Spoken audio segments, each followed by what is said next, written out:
a spot to put our foundation, and he's already pulled up several trees, and we're pulling up some more today so we can go ahead and get this flattened out and come get a cement pad poured for the foundation of the house.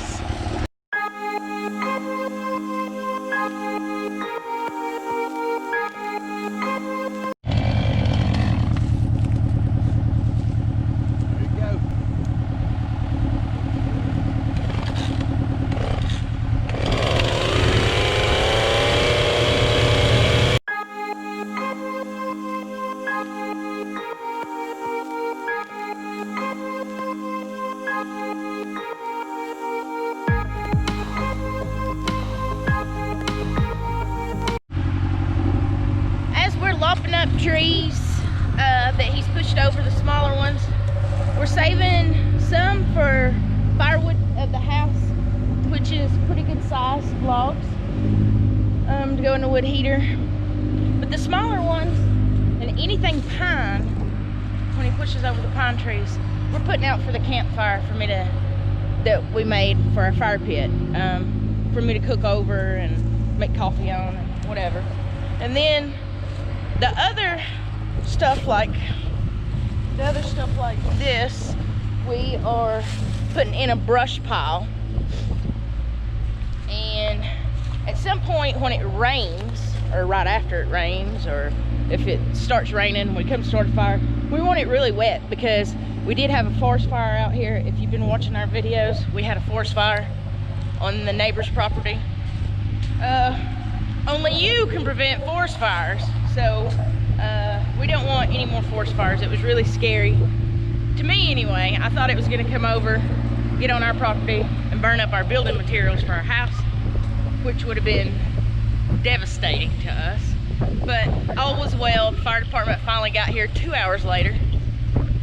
And then the forestry service came about an hour after that. So in 3 hours, the forestry service came and dug a fire break, and all was well. But we're putting 3 different types of wood: firewood for the house, brush pile, and wood for the fire pit for us to cook on an open fire. We're just loading it in the backhoe bucket, and then we're putting it in 3 different piles.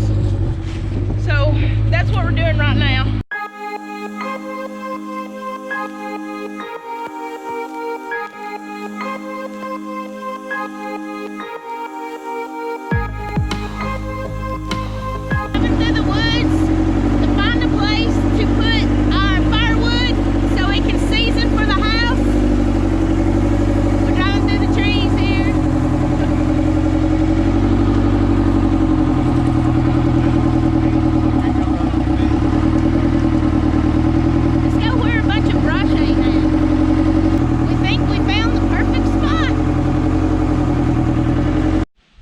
So we think we found the 2 trees we're going to put this firewood in between right here.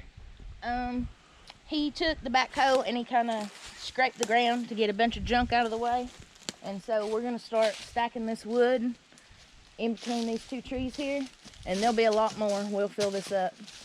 But we're going to go ahead and get stacking.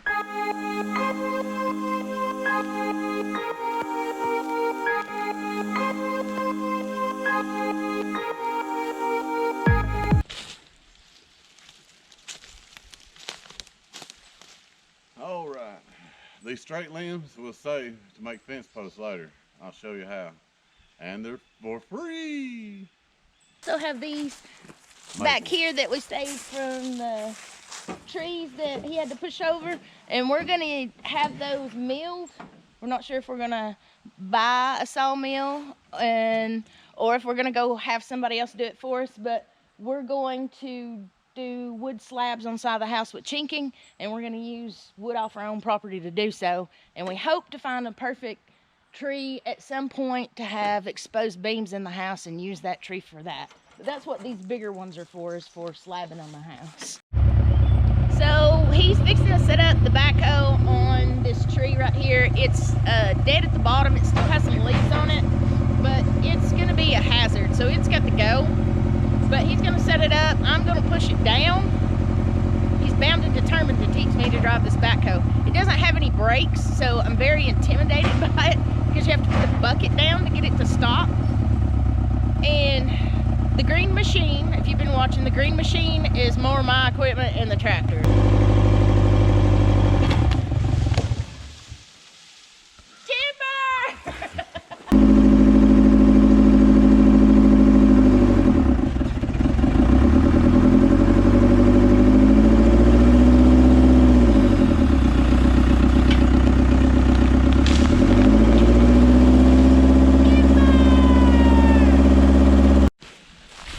Always be safe and make sure everybody is out of the way when you push down trees.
Oak tree. We're going to use some of this tree for siding on our house. I would like to make a butcher block for our counters in the house out of it. I don't know. We're going to have exposed beams in the house, but I don't know what type of wood we're going to use for that yet. Right now we have pushed down maple trees and oak trees. But a large part of this down here, we're not cutting it up, we're saving it because we want to have it milled to use the wood for our house in some way. But this tree was just huge, but the oak tree over there that's gonna have to come down is even bigger than this one. It's probably twice the size of this one at the bottom. I can't reach around it, it's huge. But we're just cleaning up brush, taking care of business today so we can start digging a foundation, have a concrete pad poured for our house, dig channels to put pipes in for our geothermal. We will have geothermal in the house to keep cool and warm, but we're just working on that today, and it's just a lot of hard work, and we did that all day yesterday, and it's been a long couple of days. But, you know, tomorrow's Monday, back to the rat race. But if you guys are enjoying our channel and you want to see more and watch our progress on our house, our barns that we're going to build, and there's a driveway video. I don't know if you've seen it yet or not, but we do have a driveway now. Yay! I'll put a card to that if you want to watch the driveway video, the first part. It comes in 2 parts because it took a long time to build that driveway. A lot of blood, sweat, and tears went into that. But if you guys like our channel and you want to see more, go ahead and subscribe. And it doesn't cost anything. It's the best thing you can do to support us. Just hit that subscribe.